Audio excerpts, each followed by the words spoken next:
to the Quiet Warrior Show, where we help top leaders find their pathway to incredible success and a lifetime of happiness. Here is your host, Tom Dutta, the Quiet Warrior. Well, welcome to the Quiet Warrior Show. My name is Tom Dutta, and I am the Quiet Warrior, and I'm excited to be with you today for another Solo Tom podcast. I've had great feedback from the listeners about my show, and we have great guests on, but the listeners have said, Tom, we want to hear more from you. We want to hear your voice. And well, I've been doing these solo casts, and I hope today's will be full of information that you can use to improve your life. I want to start off by talking about the topic, which is really focused on thoughts. And I sent out a teaser about this episode before, and I said that we as human beings, unlike any other species on the planet, have a capacity and a power in us to do something that nobody else has. And that's the power to have thoughts about our thoughts, to actually swap thoughts with our thoughts. But what I've realized working with leaders in business, doing coaching and training through my own company, and even relating to other people, that many people don't understand the science behind this power, nor take the time to do the self-development to really put this to work in their lives. So today has many gifts in it. It's going to be a one-way. I'm talking at you, imparting a lot of information. What I want to ask you to do is not believe everything I say, but just listen to everything I know, and then you can take it and be the judge of whether this can work for you. Almost everything I'm going to share with you today is rooted in science. It's backed up by clinical trials done by professionals in the field of psychology and therapy. And you might be asking yourself, well, if this is going to be a talk about psychology, I'm going to turn it off right now. The truth is, no. You want to keep this on because I'm going to be sharing something with you that, even though it's based in psychology, if I said to you that this can help you change your life in a dramatic way like it did with mine, in other words, it can help you become incredibly successful and more happier and fulfilled in your life, maybe even going back and unwiring something that's been holding you back. And this can relate to if you run a business as a leader, to achieving greater success in your vision and working with the teams you have, motivating and inspiring them because you're making change within yourself. Or if you're just an individual listening to me, maybe this is going to be something that's going to improve your life and your relationship or your happiness within yourself, to go out and do something meaningful that you've always wanted to do, but something's been holding you back. Well, I think I've rambled long enough to help you understand that I really believe that this is groundbreaking work when you think about it. So let's get into it. The first topic I talked about thoughts. I'm going to give you a primer on thoughts. So this is some definition. I want you can draw a picture on your piece of paper if you want. A thought is a kernel of truth surrounded by a shell of interpretation. The brain computes known facts, then fills in the rest with guesses, predictions, and assumptions. In this way, we will tell ourselves a story in an attempt to make sense of the world around us. And being able to separate truth from interpretation is critical for us to avoid feelings and behaviors that are triggered by thoughts that reflect reality only dimly. Now, let me stop there because I've said a lot. When you draw this picture, thought is a kernel of truth surrounded by a shell of interpretation. So draw a kernel, like a kernel of popcorn on your paper, or just visualize it. And then draw a circle around that. And that circle is a shell. And the shell has many things in it that help interpret what that thought is. Now, going further into this, physically speaking, a thought is a series of brain cells. So you have neurons, and they're activating in sequence and creating a circuit or pathway. Okay, it's an event in your brain experienced by a string of words, an image, or a memory. So our mind, it generates thoughts spontaneously, and trying to empty all those thoughts out, you'll notice that that's very challenging. It's very hard to do if you have thousands of thoughts going on through your brain. Your brain is really a thinking machine. That's its work. In the same way that your mouth secretes saliva, the brain secretes thoughts. I've never really thought about it that way when I think about what's the purpose of my brain. It's designed to create thoughts. So I want you to picture a mountain. Pick a mountain you know. And for me, it's Mount Everest. Most people know that. And you are a mountain, all right? You're this stable thing called Mount Everest. And all around you, circling all around you all the time is the weather. The weather is made up of clouds and rain and storms and lightning and maybe sun. The weather's the weather. So the weather is your thoughts. So if you're the mountain, your thoughts are circling all the time around you, and you really don't have enough time to stop and focus in them because they're passing so much. You can't really have deep thoughts about your thoughts unless you can become what we call mindful. But that's for another show. I just want you to know that most people become the weather, not the mountain. And in order to have thoughts about your thoughts, you have to become the mountain and be able to step back and really focus and understand your thoughts. But we're just not wired to do that. So while the brain is skilled at generating thoughts rapidly in response to a particular situation, often these thoughts are inaccurate. And they're the mind's attempts to create a story to explain what's happening around you. And we sometimes think of that kernel of truth with the shell of interpretation. What the brain's really doing is computing the known facts, and then it fills in the rest with these guesses or predictions and assumptions. And this is how we tell ourselves a story to make sense of the world around us. Does this make sense? So here's an example. Let's just say I'm going to use my wife, Anna, who I talk about a lot. We just did an episode, the two of us, about being married for 24 years. You can find that in the archives of my show. I love my Anna. She's been a big part of my life, personally and in business. Now, Anna comes home from work one day, and she's quiet. Now, if you know Anna, they call her Anna Banana. She's got this outgoing, joyful personality. She's always bubbly and happy. And so I can notice a difference if she's quiet. There's something usually that's different about her, not right. And so she comes home one day and she is quiet. So right away, my brain starts to have a thought about that, and it creates a story.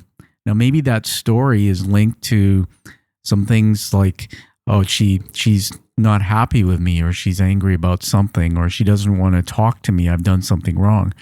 Or maybe it's even reminds me of a situation. I have friends, John and Susan, and I learned a while ago that John and Susan stopped talking to each other because their marriage was falling apart. You see what's happening here is all of a sudden the thought of Anna coming home being silent, my brain takes a shortcut and finds things that are already there to interpret that, fills in the blanks quickly and makes up a story. Here's the thing. The trouble is that the thoughts path beneath the radar of awareness. So we tend to believe them without question. And as you've seen about thoughts and believing them, we're affected by our feelings once we believe thoughts, and we have urges to behave in a certain way. All of this stems from the thoughts that may reflect the actual reality or only dimly reflect the reality. Well, what do I mean by that? Well, Anna walks through the door. She's quiet. My brain is lazy. It's not lazy, I guess. What I'm saying is our brains like to be efficient. So they draw on the maps that are already in the brain, the patterns of thoughts, emotions, and feelings. They draw on those and they fill in the blanks, creating the story. And so now I'm thinking Anna's mad at me and all these things. But the truth is, what really is the situation is she's just picked up a sore throat in the morning. She's been talking, doing a presentation all day, came home from work and just didn't want to tax her voice anymore. So she's just being quiet. But she's still that happy, joyous person. Has nothing to do with me. A completely different situation. So that's the whole idea about how the brain creates thoughts and the interpretation of them. It can be both good or sometimes bad. And sometimes there's things that are wired in us that literally go back and stop us in our tracks from enjoying our life or being successful. Now I want to talk to you about what are called hot thoughts. Hot thoughts are unhelpful stories that are connected to strong feelings, such as anger, sadness, or shame. So let's just talk about hot thoughts. As you start to notice thoughts, you'll notice that a single situation can bring on a number of automatic thoughts, okay? One or two of them will be connected with strong feelings, such as I mentioned, anger, sadness, and shame. So we call these thoughts hot thoughts. They're unhelpful stories that run automatically in autopilot. And if we don't notice them, they can drive thoughtless reactions. And so when we bring those thoughts into awareness and explore them rationally, often we see that they're extreme or skewed in some way. And so as best as you can, cultivate a mindful awareness to notice these hot thoughts and their associated feelings, behaviors, consequences. A non-judgmental, curious approach helps you see what is actually happening more clearly. Now, I want to just use me as an example. I've written about this in my book. My book, The Way of the Quiet Warrior, was published in July 2017 by my publisher in New York, Morgan James Publishing. And I always honor them on my show when I talk about the book because they believed in my story. Now, if you've read it, if you haven't, it's available in audiobook as well. A voice actor brought it to life, and it's become a bestseller in a couple of countries, and really the basis as well for the movie that's being made about the book. The book is really about my whole experience in life and business and a journey I took.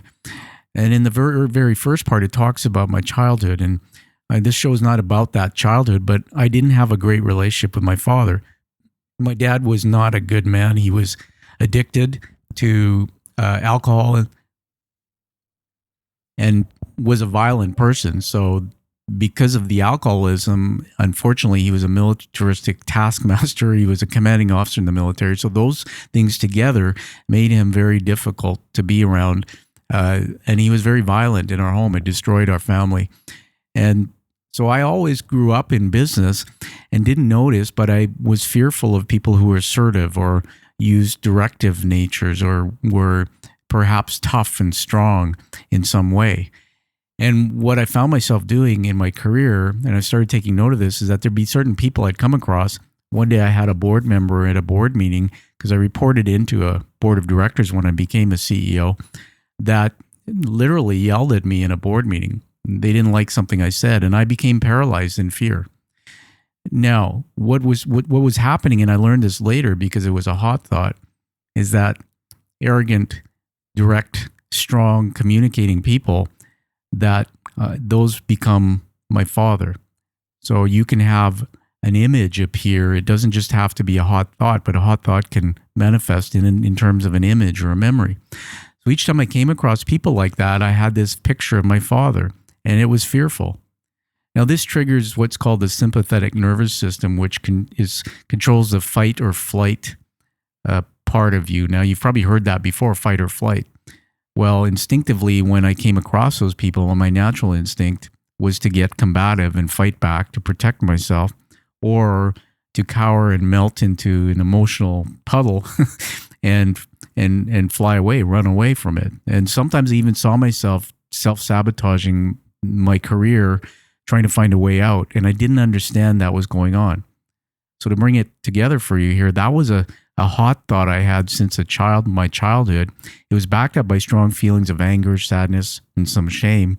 I didn't know that was a hot thought, but it was manifesting itself in my life and in my work. Now, I since learned all this over the last 10 years that I'm teaching you, and I've rewired that, which we'll talk about on another show. How do you replace thoughts? But today, I just want you to understand. Here's the sad part. Hot thoughts are almost always believed, and they come and go in seconds. We don't know they're there. We don't evaluate them. And these thoughts are automatic and spontaneous. They just pop up, and you hardly notice them. That's the challenge, why we get stuck. So we've practiced our hot thoughts unintentionally, and those pathways I mentioned are well established in our brains. All right? So thoughts of a certain nature evoke more thoughts of the same nature. So let's go a little deeper on this, that when you're in a low mood, we're more likely to remember times when things have been hard and when we haven't succeeded or when we've been lonely. And similarly, when we're self-confident, those thoughts tend to lead us to more thoughts that the world is manageable and we can cope and thrive. So, depending on your mood, moods do affect the type of thoughts. And remember the saying, what you think about, you attract. You can attract more negative thoughts just by being in that frame of mind. And therefore, we want to work to be joyful and happy and think positive thoughts. And for some, because those maps are wired in their brains, like it was with me when that one particular hot thought about my dad, that, you have to do the work to change that. Hot thoughts differ from what we say out loud as well. What I mean by that is, let's just say that you've lost your job and you're laid off. What you might say to somebody is, I got laid off and I'm feeling kind of down about it. But inside, what we think about is much different. We might be saying to ourselves, our self-talk, I'm never going to work again. I'm going to go bankrupt because there's not enough money. I can't make it in this world. And these type of things go on subconsciously around hot thoughts. And they also repeat habitual themes.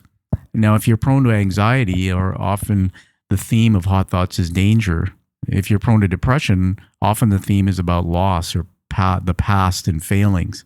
If you're prone to anger, often the theme is about how the world is not just and how others are hurtful deliberately. You see, these themes dispose us to use this mental filter, I call it a thinking trap, where we focus only on the aspect of the environment that jives with those thoughts. So this can all be changed with learning skills about mindfulness, things like that, which I won't talk about today, but I just want to get you anchored in what a thought is. Remember, it's a kernel of truth surrounded by a shell of interpretation. And then there's the hot thoughts that are spontaneous and occur regularly in us. We don't even know they're happening. So now I want to go back to that picture I drew for you with words about the kernel of truth, which is the thought, and then the circle of interpretation. I want to talk about what's in that circle. So go on a piece of paper. You can come back to this if you want, and do it again. But draw a little kernel, like a popcorn, small kernel, and then around it a big circle, which is the circle of interpretation. So in that kernel is that's your thought, all right? And it's a kernel of truth. There's a little bit of that might be true, but what's in that big circle surrounding it interprets that thought. All right, and what's in there, it refers to assumptions, inferences, predictions, conclusions, and we build a story from that around the actual fact presented to us. And if someone offers you, for example, a seat on the bus, you might form an interpretation of that in your mind. You might guess about why they did that. And so the capacity to form these interpretations is just one advantage human beings have that allows us to think complex. However, the downside is to believing interpretations blindly, because many of these interpretations influence the thoughts. And a lot of times those thoughts, those influences, the thoughts aren't accurate, and yet we still will believe it. Now, I've said this before on a show, and it's a radical thought, but most of the thoughts that we have are not facts. This is kind of scary to think about, and this is a breakthrough in thinking for me when I learned it, but most of the thoughts we have are not accurate. They're not true. So why is that? Well, if you think about what I said, the neurons in your brain, they fire and wire together thoughts and emotions and feelings, and they create these little maps. So here's an example. Let's talk about something that we all can universally see, and that's a vehicle, an automobile. When I have a thought about an automobile, I have other thoughts, maybe a thought of going fast, a thought of driving to work, a thought of a steering wheel, a thought of a brake, a thought of leather interior. Whatever I associate with that word, thought of automobile, that's what I think about. But why is it on a split second whenever I think about that thought, automobile, I have that same map that's drawn?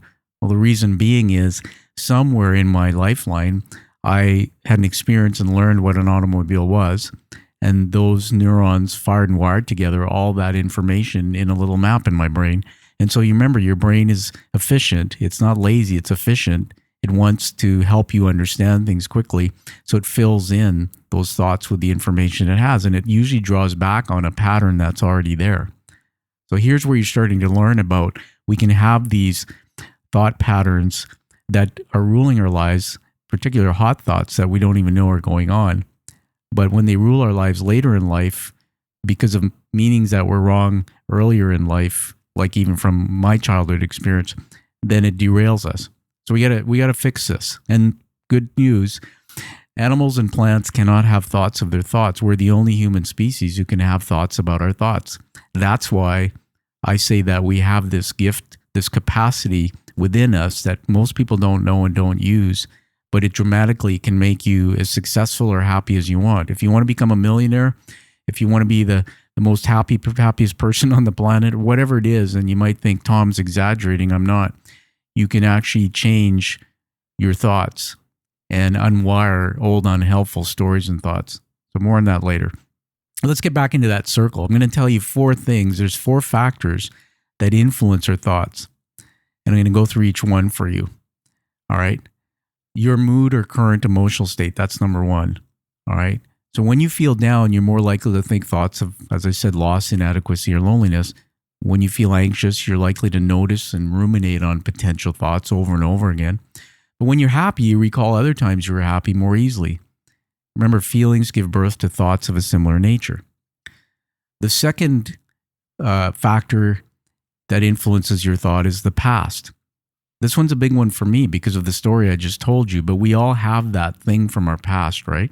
Think about yours. What is it? So it's easy to think something you have thought many times in the past. The brain wants to be efficient, so it tends to reuse the pathways once it's laid down.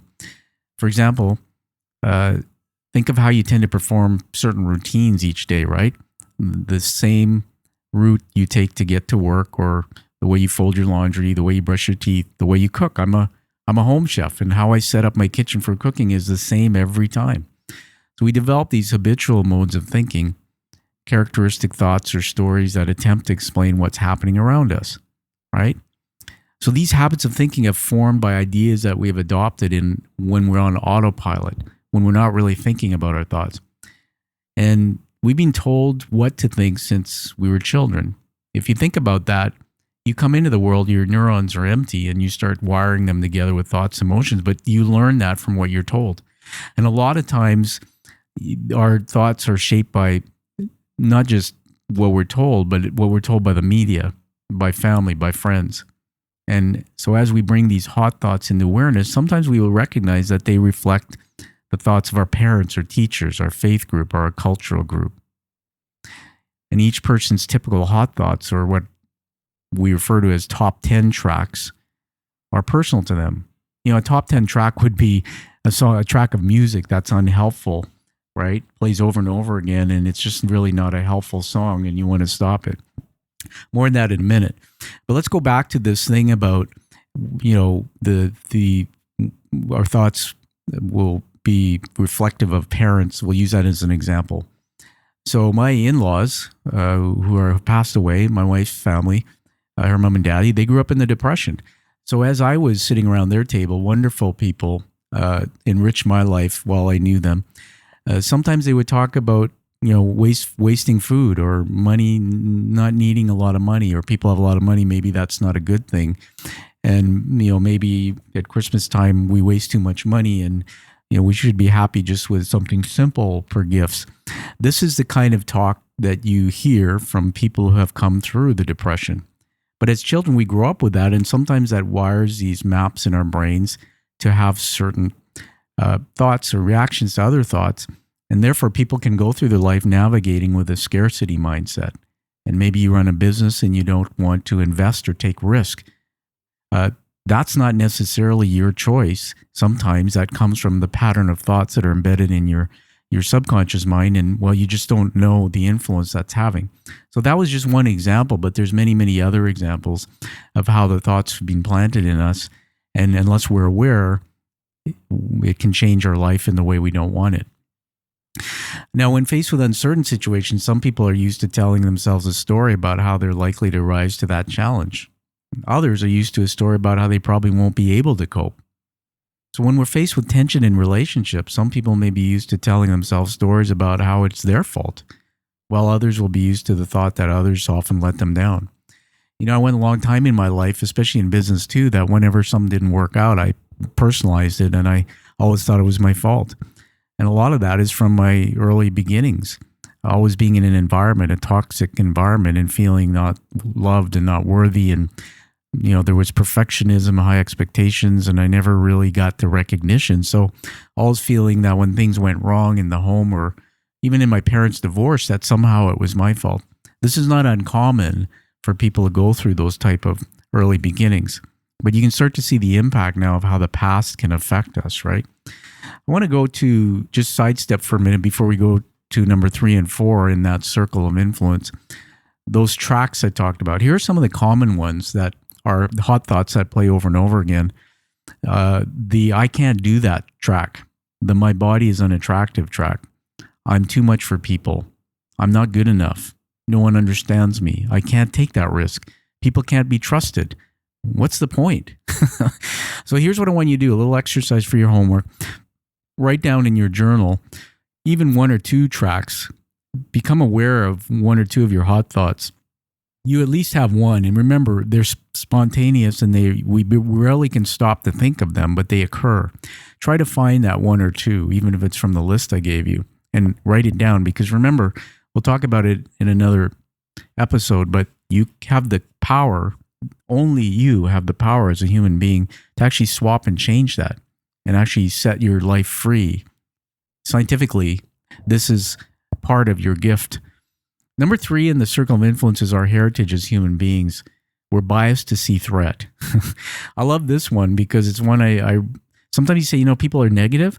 Well, our brains come preset with a negativity bias. What, you say? Yeah, they detect negative information faster than positive and register unpleasant events as more important than pleasant ones. So we've evolved to survive, not be happy. Oh my God, now you wonder why the media's narratives are always negative. Let's go a little deeper in this. You can imagine that the brain's efficiency would free up energy for creativity or curiosity, right? However, more than often not, our mind entangles itself in circles of thoughts that can only be described as suffering. And part of that reflects our ancestry, right? So noticing what may be wrong or dangerous likely helped our ancestors to survive through the ages. As prey animals, we evolved to assume danger. We lived in tribes, tribal dwellers. We evolved to compare ourselves to others and to assess the security of our belonging within the group, right?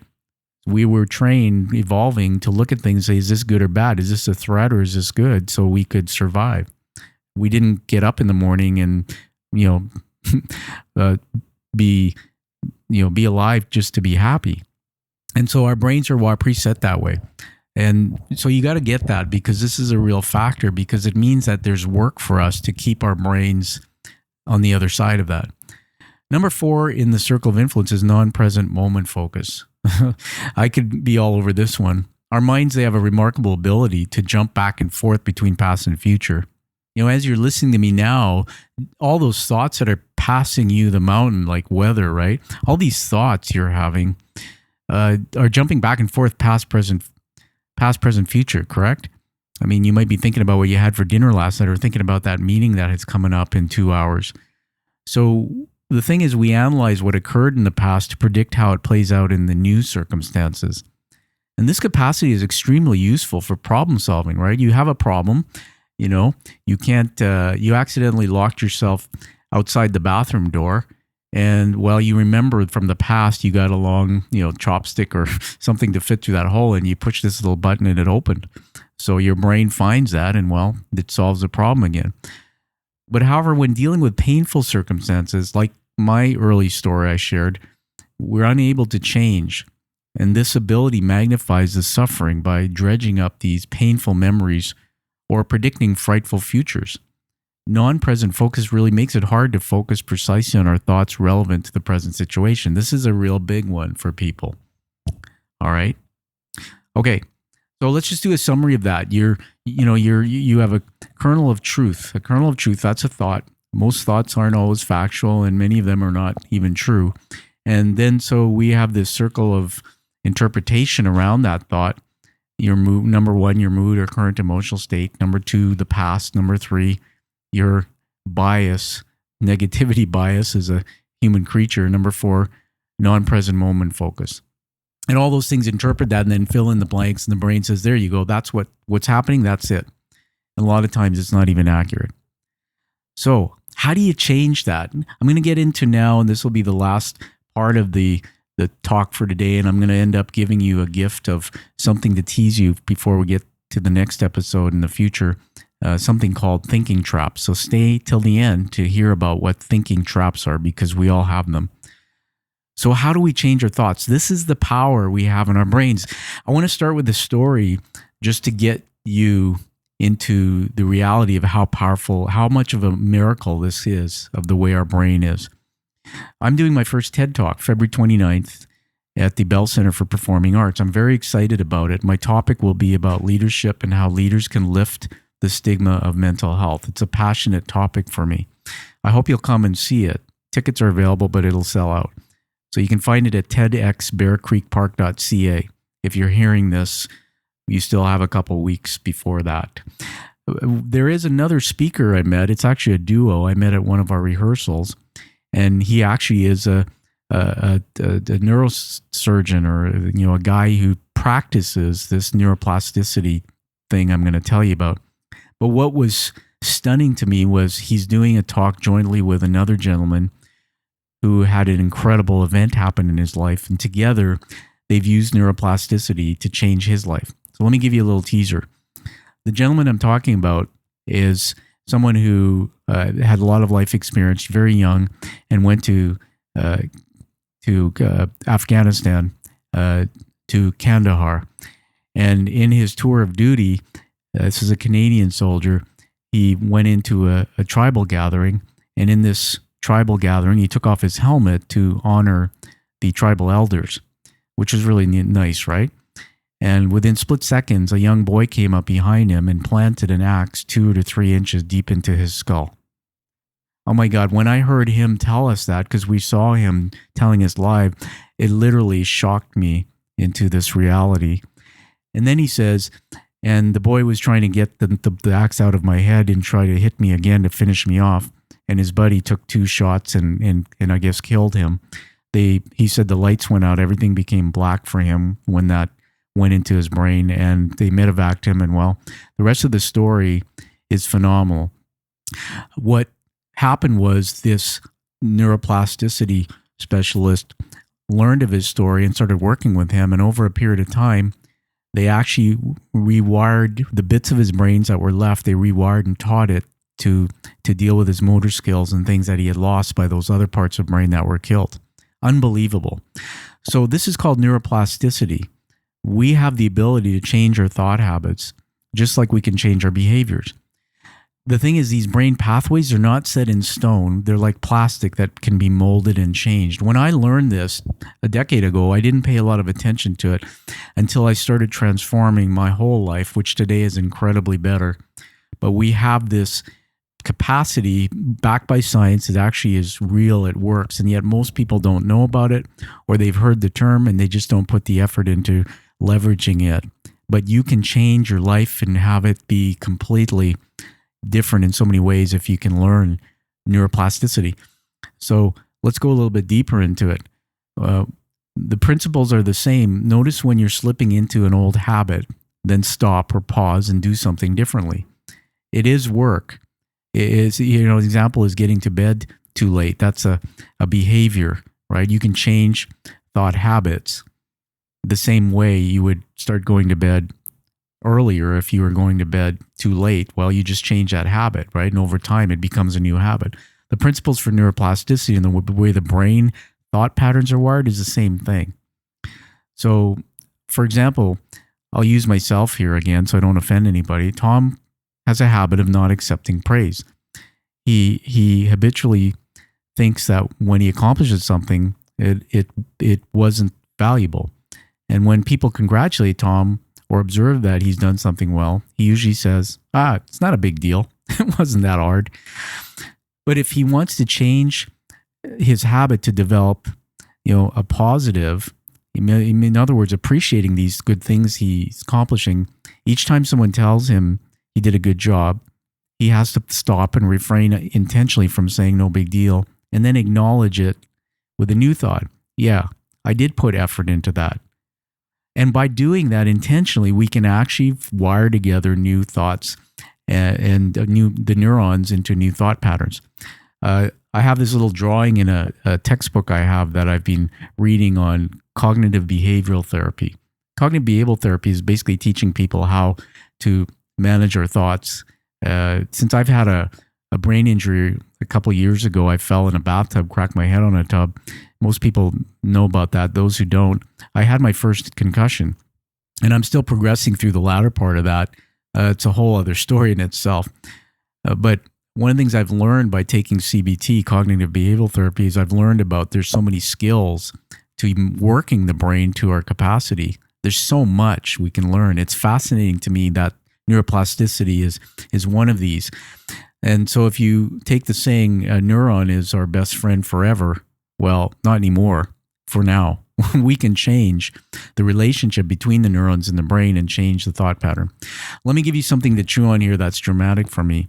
My father was this violent dude, and when he died in January 18 unexpectedly, before he did, I made peace with him. I met with him and we had this connection, and I totally changed the meaning of his life, what it was to me. It wasn't good, but I changed it into a gift, and I set myself free and my dad as well. And now I have no regrets. And people say to me, Tom, how could you take a man who did that to you, which was not nice, and turn it into talking about him positively? And how I chose to substitute my thoughts using neuroplasticity. I chose to start new pathways in my brain, and doing it over and over again gets me to a point where now it becomes automatic. So I want you to imagine your brain as a forest, and your habit is that you go into the forest and you go on a hike, right? But one day you come down to this point where there's a tree fallen and you decide to bushwhack. Bushwhacking meaning go around it and go through the bush and forge your own path. It's tough going at first, right? Because you don't automatically know where you're going. It's not something that you've done before.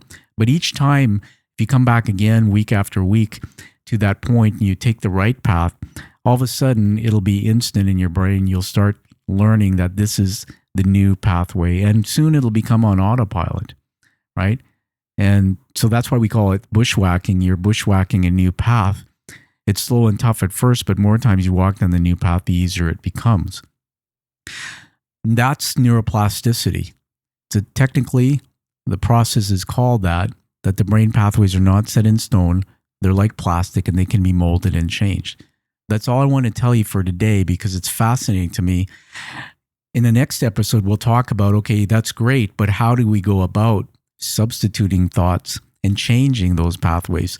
And it's hard work, but I'm going to give you some of that on a future podcast, and you'll want to come back to learn about that. Before I leave you today, I want to give you something to tease you for the next episode I'm going to do, which will also talk about thinking traps. So I want you to spot your thinking traps. So let me tell you what that is. So psychologists have described a few categories of thoughts as thinking traps, or what they call cognitive distortions. They distort our thoughts. Now, this is backed up by research done by Beck in 1976, Cognitive Therapies and Emotional Disorders, and by Burns in 1980, Feeling Good, the New Mood Therapy. New York, New American Library. I'm just giving you where the research was quoted. It's all backed by science. So thinking traps are cognitive distortions. They're patterns of thinking that occur often, especially in states of anxiety or depression. Unlike many thoughts, thinking traps are simply the brain's attempt to create a shortcut and to be more efficient. But they can result in viewing a situation in a skewed or extreme way. They become traps if they become rigid. They can be self-defeating patterns of thinking, or if they're used in every situation without looking at the context, right? They can derail us. And so I go back to my thinking pattern of everybody who's difficult and loud becomes, a split second, a hot thought or a thinking trap. My father, right? All loud, aggressive, assertive people are bad people. That is going on in my subconscious mind and is making me either run or fight back. And other people in that same situation may not have that thinking trap. So there's actually 10 thinking traps that are categorized here. I'm going to just read you them and tease you so we can get into them next time. One is all or nothing thinking. Sometimes they call that black or white thinking. Number 2 is a mental filter. This is only paying attention to certain types of evidence. Number 3 is jumping to conclusions. There are 2 key types of jumping to conclusions. One is mind reading. Know anybody like that? Imagining we know what others are thinking. Or fortune telling, predicting the future. Number 4 is emotional reasoning. This is assuming that because we feel a certain way, what we think must be true, right? 5 is labeling. So assigning labels to ourselves or to other people. Number 6 is overgeneralizing. Oh my gosh. Seeing a pattern based upon a single event, or being overly broad in the conclusions we draw. Number 7, disqualifying the positive. So can relate to that one. This is discounting the good things that have happened or that you have done for some reason or another.